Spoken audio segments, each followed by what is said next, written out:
ఈరోజు మనము థర్డ్ క్లాస్లో ఉన్నటువంటి ఫస్ట్ లెసన్కి సంబంధించి బిట్స్ చెప్పుకుందాము. ఆల్రెడీ నేను థర్డ్ క్లాస్ లెసన్ మీకు ఆల్రెడీ నేను వీడియో పెట్టుంచాను. ఆ లెసన్కి సంబంధించిన బిట్స్. తెలుగు తల్లి అనే పాఠ్యాంశం యొక్క ఇతివృత్తం ఏమిటి? ద ఆన్సర్ ఈజ్ దేశభక్తి. దేశభక్తి ఇతివృత్తంలో సాగేటువంటి పాఠ్యాంశమే తెలుగు తల్లి. తల్లి భారతి వందనం అను గేయాన్ని రచించిన కవి ఎవరు? తల్లి భారతి వందనం అనేటువంటి పాఠ్యభాగ గేయాన్ని రచించింది దాశరథి కృష్ణమాచార్యులు గారు. క్రింది వాటిలో తెలుగు తల్లి అనే పాఠ్యాంశం యొక్క ప్రక్రియను గుర్తించండి. తెలుగు తల్లి ఒక పాఠ్యాంశము ఏ రూపంలో ఉన్నది? గేయ కథా రూపంలో ఉంది. కాబట్టి ఇది గేయ కథా ప్రక్రియకు చెందినటువంటిది. తెలుగు తల్లి పాఠ్యభాగ రచయిత కవి ఎవరు? తెలుగు తల్లి పాఠ్యభాగాన్ని రచించింది ఎవరు? శ్రీశ్రీ గారు. శ్రీశ్రీ గారి పూర్తి పేరేంటి? శ్రీశ్రీ గారి పూర్తి పేరు శ్రీరంగం శ్రీనివాసరావు గారు. ఈ bit very very very important అండి. క్రింది వారిలో పద్యాన్ని పాటని కూడా సమానంగా నిర్వహించినటువంటి కవి ఎవరు? దాశరథి కృష్ణమాచార్యులు గారు పద్యాన్ని పాటని సమానంగా నిర్వహించినటువంటి వ్యక్తి. నెక్స్ట్, సంతోషాలనిచ్చే చంద్రశాల వంటిది మన తెలుగు నేల అనే వాక్యంలో గీత గీసిన పదానికి అర్థం ఏమిటి? అంటే చంద్రశాల అంటే అర్థం ఏమిటి? చంద్రశాల అంటే చలువరాతి మేడ అని అర్థం అన్నమాట. సంతోషాలనిచ్చే చంద్రశాల వంటిది అంటే సంతోషాలనిచ్చేటువంటి చంద్రశాల అన్నదానికి అర్థం ఏంటి అంటే చలువరాతి మేడ అని అర్థం. ఐకమత్యం అనే కథకు మూలం ఆధారం ఏది? ఐకమత్యం అనే కథకు టాల్స్టాయ్ కథలు మూలాధారంగా చెప్పుకోవచ్చు ఐకమత్యం అనేటువంటి కథకు. అలానే క్రింది వారిలో అనంతం అనే స్వీయ చరిత్ర గల రచయిత ఎవరు? అనంతం అనేటువంటి స్వీయ చరిత్రను రాసింది శ్రీరంగం శ్రీనివాసరావు గారు. ఆనందాల కల్పవల్లి అదే నీ తెలుగు తల్లి అనే గేయ పదంలో కల్పవల్లి అనే పదానికి అర్థం ఏమిటి? ఇక్కడ కల్పవల్లి అనే పదానికి అర్థం ఏమిటి అని అడిగాడు. దాని అర్థము కోరిన కోర్కెలు తీర్చేటువంటిది. కల్పవల్లి అనే అర్థము కోరిన కోరికలు తీర్చేటువంటిది. నెక్స్ట్, శ్రీశ్రీ గారు తెలుగు తల్లి అనే పాఠంలో తెలుగు ప్రజలను ఏమని సంబోధించారు? శ్రీశ్రీ గారు రాసినటువంటి తెలుగు తల్లి అనే పాఠ్యభాగంలో తెలుగు ప్రజలని ఏమని సంబోధించారు? తెలుగు వీర, ఆంధ్రకుమార, తెనుంగురేడ, పైవన్ని. శ్రీశ్రీ గారు తెలుగు తల్లి అనే పాఠ్యభాగంలో తెలుగు వీర, ఆంధ్రకుమార, తెనుంగురేడ అనే మూడు ఒక పదాలని ఉపయోగించారు. శ్రీరంగం శ్రీనివాసరావు గారి రచనల్లో ఏ రచన తెలుగు కవిత్వానికి ఒక మలుపు తిప్పింది? శ్రీరంగం శ్రీనివాసరావు గారిని మనం శ్రీశ్రీ గారు అని చెప్పుకుంటాము. ఈయన రాసినటువంటి రచనలో ఆయనకంటూ ఒక ప్రత్యేకమైనటువంటి స్థానాన్ని చిన్న వయసులోనే ఏర్పరిచింది మహాప్రస్థానం. అదవే తెలుగు తల్లి అందాల నిండు జాబిల్లి, అదవో తెలుగు తల్లి అందాల నిండు జాబిల్లి అనే గేయము ఏ అలంకారంలో ఉంది? ఆ గేయము వృత్యానుప్రాస అలంకారంలో ఉంది. నేను మీకు ఆల్రెడీ కొన్ని అలంకారాలు వివరించాను, గ్రామర్ పాయింట్స్ అన్నీ చెప్పాను. మరలా ఎండింగ్లో కూడా వివరంగా అన్ని గ్రామర్ పాయింట్స్ వివరిస్తాను. అదిగో తెలుగు తల్లి అందాల నిండు జాబిల్లి, ఇది అంత్యానుప్రాస అలంకారంలో ఉంది. వెరీ వెరీ ఇంపార్టెంట్ అండి. ఆల్రెడీ ప్రీవియస్ పేపర్స్లో 3 or 4 టైమ్స్ ఇచ్చి ఉన్నది. ఈ క్రింది వారిలో నిజాం రాచరికం నుంచి తెలంగాణ విమోచనలకు మేలుకొలుపు పాట పాడినటువంటి రచయిత ఎవరు? తెలంగాణ మేలుకొలుపు పాటలు పాడినటువంటి రచయిత దాశరథి కృష్ణమాచార్యులు గారు. కనవోయి తెనుంగురేడ అదే నీ అలుంగునేల, కనవోయి తెనుంగునేడ అదే నీ అనుంగునేల అనే గేయభాగంలో అనుంగునేల అనే పదానికి అర్థం ఏంటి? అనుంగునేల అంటే ప్రియమైనటువంటి నేల. ఈ క్రింది వానిలో రాజు అనే ప్రకృతి పదానికి వికృతి పదాన్ని గుర్తించండి. రాజు, రాజుకి వికృతి పదము రాయల, రాజుకి వికృతి పదం రాయల. క్రింద ఇచ్చినటువంటి రచనల్లో శ్రీరంగం శ్రీనివాసరావు గారి రచన కానిది ఏదో గుర్తించండి.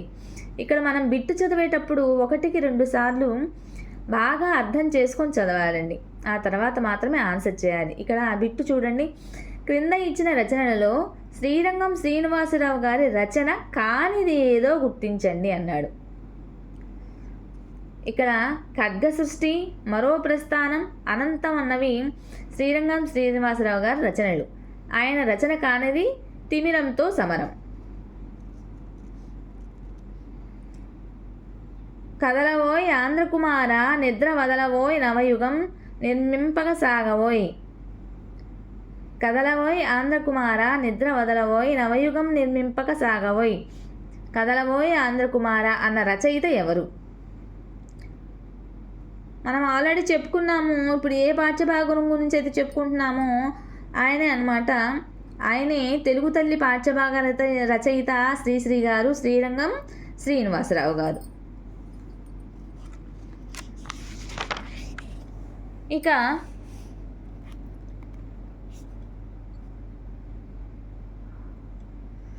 శ్రీరంగం శ్రీనివాసరావు గారు తెలుగు తల్లి అనే పాఠంలో తెలుగు తల్లి కింది వాటిలో దేనితో పోల్చాడు? శ్రీనివాసరావు గారు తెలుగు తల్లిని దేనితో పోల్చాడు? చంద్రశాల, నిండు జాబిల్లి, తెనుంగురేడ, కల్పవల్లి. శ్రీరంగం శ్రీనివాసరావు గారు తెలుగు తల్లిని కల్పవల్లితో పోల్చాడు. అదివో తెలుగు తల్లి అందాల నిండు జాబిల్లి అనే గేయంలో అర్థం ఆధారంగా ఏ అలంకారం ఉందో గుర్తించండి. అందాల నిండు జాబిల్లి, అదివో తెలుగు తల్లి అందాల నిండు జాబిల్లి అనే గేయంలో అర్థం ఆధారంగా ఏ అలంకారం ఉందో గుర్తించండి. ఇది రూపక అలంకారానికి సంబంధించినటువంటిది. ఆల్రెడీ నేను మీకు గ్రామర్ పాయింట్స్ అన్నీ చెప్పాను, ఒకసారి చెక్ చేసుకోండి. అదిగో సుదూర నేల చనవోయ్ తెలుగు వీర, పదవోయ్ నిర్భయంగా పదవోయ్ నిశ్చయంగా అనే గేయంలో నిర్భయం, నిశ్చయం అనే పదాలు ఏ సందులు? ఇక్కడ నిర్భయం అన్నది విసర్గ సంధి, అలానే నిశ్చయం అన్నది విసర్గ సంధి. నిర్ప్లస్ భయం నిర్భయం, నిర్ప్లస్ చయం నిశ్చయం, రెండు కూడాను విసర్గ సంధులు. క్రింద ఇచ్చిన పదాలు అర్థాల జతలను సంబంధించి సరికాని వాటిని గుర్తించండి. ఇక్కడ సరికానివి అని అడిగాడు. చనవోయ్ అంటే వెళ్ళవోయి, రేడు అంటే రాజు, తెనుంగు అంటే తెలుగు, కనవోయి అంటే కనిపించు వెళ్ళి. ఇది సరికానటువంటి జత. క్రింది వానిలో దాశరథి కృష్ణమాచార్యులు గారి రచన కానిది ఏదో గుర్తించండి. ఇక్కడ దాశరథి కృష్ణమాచార్యుల గారి రచన కానిది ఏదో గుర్తించండి అన్నాడు.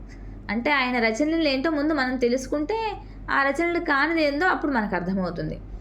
ఇక్కడ మహాంధ్రోదయం, అగ్నిధార, రుద్రవీణ ఇవన్నీ కూడాను దాశరథి కృష్ణమాచార్యుల గారి యొక్క రచనలు. సమరం, శాంతి అన్నది దాశరథి కృష్ణమాచార్యుల గారి యొక్క రచన కానిది. అన్నదమ్ముల్లా కలిసి ఉంటే మనల్ని ఎవ్వరూ ఏమీ చేయలేరు, విడిపోతే బలహీనులమైపోతాం అనే ఉద్దేశం గల పాఠం ఏది? ఐకమత్యం అనేది ఆ ఒక పాఠ్యభాగ కథ. ఈ కథ ద్వారా అన్నదమ్ములు కలిసి ఉంటేనే మనల్ని ఎవ్వరూ ఏమీ చేయలేరు, విడిపోతేనే బలహీనమైపోతామని ఈ ఐకమత్యం పాఠం ద్వారా మనం తెలుసుకోవచ్చు. ఐకమత్యం అనే పాఠానికి సంబంధించి సరికాని వాక్యాన్ని గుర్తించండి. ఇక్కడ ఐకమత్యం అనే పాఠాన్ని గురించి సరికాని దాన్ని గుర్తించండి అని అన్నాడు. ఇక్కడ మీరు గమనించినట్లయితే టాల్స్టాయ్ ప్రపంచ ప్రసిద్ధి పొందినటువంటి పురాతన గ్రీకు కథలు. ఇక్కడ చూడండి పైన, ఇక్కడ ఐకమత్యం ఈ ఒక పాఠానికి, ఐకమత్యం అనే పాఠానికి రచయిత టాల్స్టాయ్. టాల్స్టాయ్ రచనలు అనాగరణ, సమరం, శాంతి అన్నవి. ఐకమత్యం కథకు టాల్స్టాయ్ కథ ఆధారము. 3 రైటు. కానీ ఇక్కడ సరికాని వాక్యం అన్నాడు. టాల్స్టాయ్ ప్రపంచ ప్రసిద్ధి పొందినటువంటి పురాణ గ్రీకు కథకులు, ఇది సరికానటువంటిది. నెక్స్ట్, మానవులంతా సమానమంటూ కులమత భేదం మరిచెదము, మమతను సమతను పంచెదము, కలతలు మాని మెలిగెదము. ఈ గేయంను వరుస క్రమంలో మార్చండి అని అన్నారు. ఆల్రెడీ మనము ఈ గేయాన్ని చిన్నప్పటి నుంచి తెలుసుకున్నదేను. ఇక దీన్ని మార్చి నేను చెప్తాను, ఒకసారి వినండి. కులమత భేదం మరిచెదము, కలతలు మాని మెలిగెదము, మానవులంతా సమానమంటూ మమతను సమతను పంచెదము. దీని మీద పాట కూడా ఉంది, సినిమా పాట.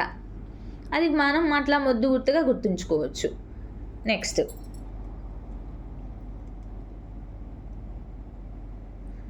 కింద ఇచ్చినటువంటి కవులు వారి జీవిత కాలానికి సంబంధించినటువంటి సరైన జతను గుర్తించండి అన్నారు. ఇక్కడ టాల్స్టాయ్ 1828 9వ తారీఖు 9వ నెల, అలానే 1910 20వ తారీఖు 11వ నెల. ఇది కరెక్ట్ అండి. మేమంతా నీ పిల్లలమా, నీ ఇల్లే మా నందనము, నీ చల్లని ఒడిలో మల్లెలము, తల్లి భారతి వందనము. ఈ గేయాన్ని వరుస క్రమంలో రాయాలి. ఆల్రెడీ మనందరికీ వచ్చిందేను, మరలా ఇంకొకసారి చెప్తాను. ఇలాంటి చిన్న చిన్నవే వాటిల్లోనే మనం పెద్ద పెద్ద పొరపాట్లు చేస్తూ ఉంటాం, బిట్టు పోగొట్టుకుంటాము. ఇక్కడే మనము చాలా జాగ్రత్తగా ఆలోచించి బిట్లు పెట్టాల్సి వస్తుంది. గమనించండి. తల్లి భారతి వందనము, నీ ఇల్లే మా నందనము, మేమంతా నీ పిల్లలము, నీ చల్లని ఒడిలో మల్లెలము. అది అలాంటి వరుస క్రమంలో పెట్టాలన్నమాట. క్రింద ఇచ్చిన పదాలకు అర్థాలకు సంబంధించి సరికాని జతను గుర్తించండి. ఇక్కడ నిర్భయంగా అంటే భయం లేకుండా, నవయుగం అంటే కొత్త యుగం అంటే కొత్త కాలం, అలానే జాబిల్లి అంటే చందమామ, కల్పవల్లి అన్నది ఇక్కడ చెట్టు అని ఇచ్చారు కాబట్టి అది రాంగ్ అనమాట. కింద ఇచ్చిన పదాల్లో అర్థాలకు సంబంధించి సరికానిది కల్పవల్లి, చెట్టు. So friends, 3rd class first lesson Telugu తల్లికి సంబంధించి ఆల్రెడీ లెసన్ చెప్పాను, గ్రామర్ వివరించిన వీడియో పెట్టాను. దానికి సంబంధించిన బిట్స్ని ఈరోజు మీకు అందించడం జరిగింది. ఈ రోజు నుంచి 3rd to 10th క్లాస్ వరకు ప్రతి లెసన్ వివరిస్తాను, దాని గ్రామర్ పాయింట్స్ చెప్తాను. అదేవిధంగా దానికి సంబంధించిన ప్రతి లెసన్కి సంబంధించిన బిట్స్ని కూడా నేను మీకు వీడియో అప్లోడ్ చేయడం జరుగుతుంది ప్రతిరోజు కూడాను. దయచేసి ఈ విషయం గమనించగలరు. మీకు కనుక ఈ వీడియో నచ్చినట్లయితే ప్లీజ్ లైక్ చేయండి, షేర్ చేయండి, యూట్యూబ్ ఛానల్ని సబ్స్క్రైబ్ చేయండి ఫ్రెండ్స్. మీకు ఏ రోజుకు ఆ రోజు మంచి మంచి డిఎస్సి టెట్కి సంబంధించినటువంటి మంచి మంచి కొత్త కొత్త వీడియోస్ అన్నీ కూడాను మీకు అప్లోడ్ చేస్తాను.